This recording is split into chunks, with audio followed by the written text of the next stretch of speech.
Why does my wife smell like someone else? That was the first thought that hit me the second she stepped into our kitchen at 11:42 p.m., heels in one hand, phone in the other, and a smile that didn't belong to me anymore. The overhead light flickered once, just enough to make her pause, but she didn't look at me. Not at first. She walked past me like I was part of the furniture. And then it hit me. Not her usual vanilla jasmine. Not the one I bought her every anniversary. Not the scent that used to linger on my shirts when she hugged me from behind. This was something sharper, colder, expensive, something I had never smelled before. I said her name once.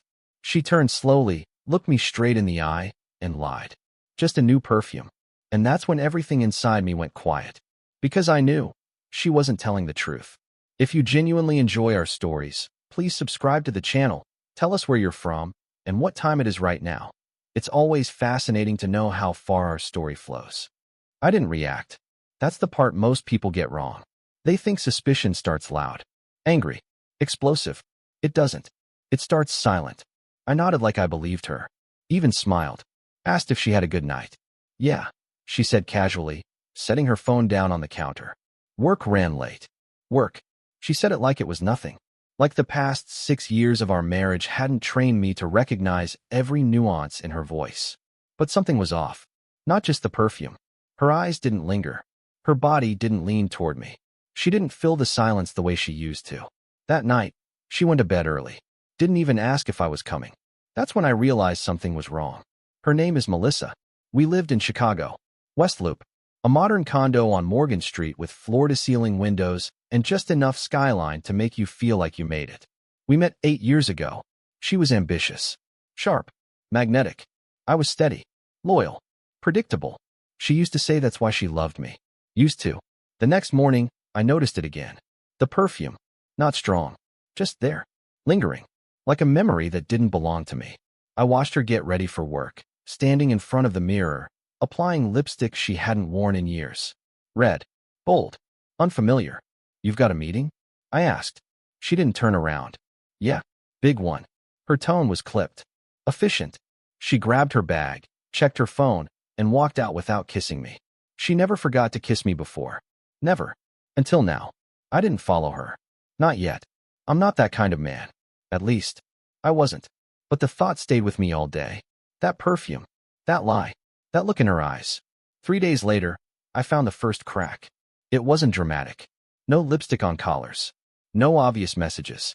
It was a receipt. A simple digital receipt that popped up on our shared email. Dinner for 2. At a place called La Varelle on West Randolph. Timestamp, 9:17 p.m. The same night she told me she was working late. I stared at the screen for a long time. 2 entrees. 2 glasses of wine. 1 dessert. Shared. That detail bothered me the most. I didn't confront her. Not yet. Because I needed to be sure. I needed to know how deep this went. And who. The next week, I started paying attention. Little things. Patterns. She guarded her phone now. Took it everywhere. Even to the bathroom. She smiled at it sometimes. A small, private smile. The kind she used to give me. And the perfume. It became a constant. Not every day, but enough. Always on the days she worked late. That's when I decided to check. Not her phone. Her car. I waited until she was in the shower one night.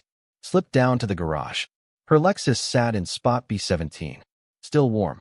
I opened the passenger door. Clean. Too clean. But then I saw it. A crumpled valet ticket. From a hotel. The Langford Suites. Downtown. My chest tightened. I didn't need to imagine what that meant. That night, I didn't sleep. I lay next to her, listening to her breathe. Counting the seconds between each inhale. Trying to remember when it changed. Trying to figure out if I missed it, or if she just got better at hiding it. The next day, I followed her. I took a half day from work. Told my boss I wasn't feeling well. That part wasn't a lie. I parked across the street from her office. Watched. Waited. At 5:42 p.m., she walked out. Not alone. Him. Tall. Confident. Late 30s. Tailored suit. The kind of man who knew exactly what he looked like. They didn't touch. Not at first. They walked side by side, talking. Laughing. Comfortable. Too comfortable. Then, at the corner of Madison and Halstead, he placed his hand on her lower back. Casual. Familiar. Intimate. And she didn't move away. That's when everything inside me broke. But I still didn't act. Because anger is loud. And I needed silence. His name was Daniel Harper. I found that out 2 days later. Senior partner at her firm. Her boss. Of course. It had to be. The late nights. The meetings. The pressure. Classic. Predictable. Pathetic. I dug deeper. Emails. Schedules. Cross-referencing meetings with her late nights. It lined up perfectly. Too perfectly. This wasn't new. This had been going on for months. Maybe longer. Then came the message. The one that ended any doubt. I didn't hack her phone. I didn't need to. She made a mistake. Left it on the counter while she went to answer a call. The screen lit up. One notification. From D. Last night was perfect. Same place Thursday. I didn't breathe. Didn't move. Just stared. Until the screen went dark again. When she came back, I was still standing there. Calm. Composed. Broken. You okay? She asked. I smiled. Yeah. Just thinking. That was the moment everything changed. She thought she was in control. She thought she could lie. Manipulate. Hide. She thought I was too soft to notice. Too loyal to question. Too blind to see. She was wrong. The transformation didn't happen overnight. It was slow. Deliberate. Calculated. I stopped asking questions. Stopped showing emotion. Stopped reacting. I became neutral. And that confused her. I could see it. She'd watch me sometimes. Trying to figure out if I knew. If I suspected. If I cared. I gave her nothing. Meanwhile, I built my case. Every receipt. Every message. Every timestamp. I documented everything. Dates. Locations. Patterns. I even followed them again. Twice. Watched them enter that hotel. Watched them leave. Together. Laughing. Like they had nothing to hide. Then I contacted a lawyer. A good one. In Chicago, that matters. I didn't tell Melissa. Not yet. I wanted everything ready. Perfect. Weeks passed. And then came the opportunity. Her company was hosting a major client event. High profile. Investors. Partners. Executives. Daniel would be there. Melissa too. Of course. She insisted I come. Support, she said. Show face. I agreed. Smiled. Put on my best suit. The night of the event, she wore that perfume again. The one I didn't recognize. The one that started it all. She looked stunning. Confident. Untouchable. She kissed me on the cheek before we left. A performance. Nothing more. The event was held at a rooftop venue on Wacker Drive. Glass walls. City lights. Champagne. Laughter. Everything polished. Everything fake. I watched them from across the room. Melissa and Daniel. Standing too close. Talking too quietly. Sharing glances that said everything. And no one else noticed. Except me. At 9:15 p.m., I made my move. I walked up to the stage. Where the presentation screen was set. Where Daniel had just finished speaking. Applause filled the room. I stepped forward. Excuse me, I said, taking the mic. People turned. Confused. Curious. Melissa's smile faded. Just slightly. Daniel frowned. What are you doing? He asked quietly. I smiled. Just finishing the presentation. I clicked the remote. The screen changed. From corporate slides. To photos. Grainy at first. Then clearer. Melissa. Daniel. Outside the hotel. Inside the lobby. Kissing. Holding hands. Timestamped. Dated. Undeniable. The room went silent. Completely. Melissa's face drained of color.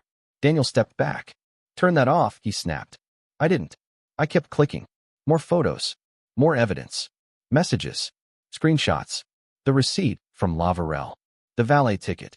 Everything. Laid out. Cold. Precise. You lied to me, I said into the mic. My voice didn't shake. Not once.